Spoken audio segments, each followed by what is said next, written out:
Welcome to economics class. ये आपका इस चैप्टर का लास्ट क्लास है। आज हम लोग इसमें पढ़ेंगे functions and importance of statistics in economics. तो 3 पेज है ये, पेज 6, 7 और 8 पेज, लास्ट पेज। तो इसी में हम लोग कवर कर रहे हैं, लेकिन है इतना ही।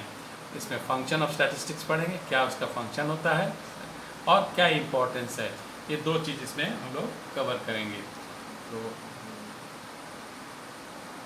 ये सब देखिए यहाँ पे है। पहले यहाँ से हम लोग ले रहे हैं फंक्शन। ये व्हाट स्टैटिस्टिक्स डज हम लोग पढ़ चुके हैं। इसमें यहाँ से स्टार्ट करते हैं फंक्शन से।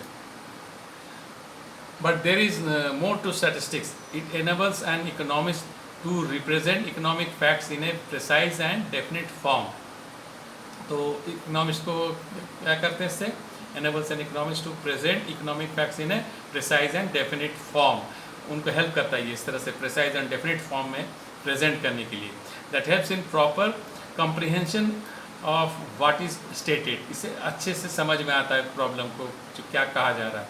when economic facts are expressed in statistical terms they become exact। उससे क्या होता है, ये जो चीज़ें हैं exact हो जाता है, उसका जो चीज़ें जो कोई डाउट इसमें नहीं रहता है। Exact facts are more convincing than vague statements. तो क्लियर कट कोई चीज़ अगर है तो ज़्यादा एग्जैक्ट होता है, उससे समझने में आसान होता है। जैसे for instance saying that with precise figures 310 people died in present earthquake in Kashmir is more factual than दस hundreds of people died, a statistical data, whereas saying hundreds of people died, तो हंड्रेड्स ऑफ पीपल डाइड तो exact मालूम है कि 200 है या 400 है, लेकिन वो एग्जैक्ट स्टेटमेंट था। ये चीज़ है।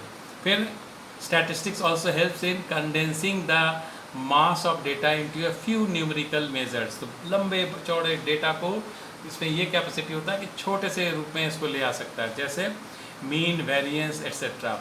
तो ये एक छोटे छोटे सिंगल फिगर होता है, बड़े बड़े डेटा को ये रिप्रेजेंट कर देता है। About which you will learn later. तो ऐसे तो आप लोग पहले भी किए हैं, मीन पढ़े हैं, तो फिर से इस साल आप लोग इसको करने जा रहे हैं, आप लोग करेंगे इसको। These numerical measures help summarise data. For example it would be impossible for you to remember the incomes of all the people in a data if the number of people is very large, yet one can remember easily a summary figure like the average income that is obtained statistically। तो हज़ारों आदमी हैं, सबके income देखना है, लेकिन उनका अगर एवरेज बता दे तो याद रहेगा, लेकिन सारा हज़ारों रुपये अगर बता दिया जाए तो याद नहीं रख पाएंगे। In this way statistics summarises and presents a meaningful overall information about a mass of data. तो ये स्टैटिस्टिक्स का काम है कि समराइज कर देता डेटा को, छोटे रूप में ले आता है बड़े डेटा को। Quite often statistics is used in finding relationships between different economic factors. तो ये रिलेशन को फाइंड करने के लिए भी काम आता है इकोनॉमिक डेटा में। अलग अलग डेटा में जो फैक्ट्स है उसके में रिलेशन भी निकालने में काम आता है। Economist may be interested in finding out what happens to the demand for a commodity when its price increases or decreases, or would the supply of a commodity be affected by the changes in its own price, or would the consumption expenditure increase when the average income increases। तो इन सब में relation कि एक बढ़ने से क्या दूसरे पे क्या असर पड़ेगा। और what happens to the general price level when the government expenditure increases, तो क्या असर पड़ेगा गवर्नमेंट का एक्सपेंडिचर अगर बढ़ा दिया जाए। Such questions can only be answered if any relationship exists between the various economic factors that have been stated above। Whether such relationships exist or not can be easily verified by applying statistical methods to their data। In some cases, the economist might assume certain relationships between them then and like to test whether the assumption he made about the relationship is valid तो और not. तो कभी कभी दो चीज़ का हम लोग assume करते हैं कि शायद ये इस तरह का रिलेशन है, लेकिन उसको वेरीफाई भी हम लोग कर सकते हैं स्टैटिस्टिक में। तो क्या वो सही है या नहीं, जो चीज़ हम लोग कह रहे हैं कि ये रिलेशनशिप है तो क्या वो सही है। The economist can do this only by using statistical techniques. तो इस स्टैटिस्टिकल टेक्निक से ही हम लोग इसको कर सकते हैं। In another instance, the economist might be interested in predicting the changes in one economic factor due to the changes in another factor। ये भी इसमें इंटरेस्ट हो सकता है कि एक में चेंज आने से दूसरे में क्या चेंज आएगा। For example She might be interested in knowing the impact of today's investment on the national income in future. आज के इन्वेस्टमेंट में आगे क्या असर पड़ेगा ये जानना चाह रहा हूँ. Such an exercise cannot be undertaken without the knowledge of statistics. तो फ्यूचर के बारे में भी प्रेडिक्शन कर सकता है, कुछ हम लोग उसमें से यूज़ कर सकते हैं स्टैटिस्टिक्स को सहारा लेके.